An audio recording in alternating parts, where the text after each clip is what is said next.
ბესო ხარჯიანმა განმარტა, რომ მას საკანში მიუჩინეს, ანუ ჩასვეს მასთან ერთად ვინმე ოლეგ რამიშვილი, რომელმაც შესვლისთანავე დაიწყო ბესოს მიმართ ძალადობა, მას აღვიძებდა მძინარეს, იყო შემთხვევა, რომ თავში ბოთლი ჩაარტყა მძინარეს და გარდა ამისა, ის ეგრეთ წოდებული ნასეტკა იყო, რომელიც მოგეხსენებათ იმ პერიოდისთვის უცხო არ გახლდათ და გაქონდა ამბები. ბესარიონ ხარჯიანი განმარტავდა, რომ ხდებოდა რაშიც იყო საქმე და მან შემოუთვალა თავის ძმას, თვითონ ამბობს ამას ბატონი საწყალი ბესო, რომ გაერკვია მის პარტნიორთან, რომ რაშია საქმე, აი რა შეიძლება ამ ამბიდან გამოვიდეს. იყო ერთი დღე, როცა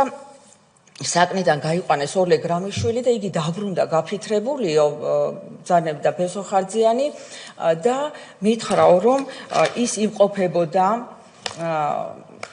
იმყოფებოდა ციხის უფროსის კაბინეტში, სადაც იყვნენ დათა ახალაია, რომელიც იმ პერიოდში იკავებდა კონსტიტუციური უსაფრთხოების დაცვის დეპარტამენტის ყოფილი უფროსის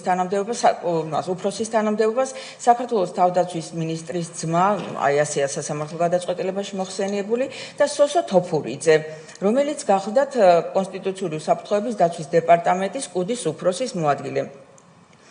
ეს ადამიანები წარმოადგენდნენ საზოგადოების ცნობილ პირებს, ყველასთან დასწრებით დათა ახალაიამ დაურეკა გიორგი უდესიანს, რომელიც იყო ბესარიონ ხარჯიანის პარტნიორი და იკითხა, რომ წილები გადაფორმდა. როგორც ჩანს, პასუხი უარყოფითი მიიღო, ამიტომ მოუბრუნდა პატიმარს და უთხრა, რომ ბესარიონ ხარჯიანი ისეთ მდგომარეობაში ჩააყენეთ, რომ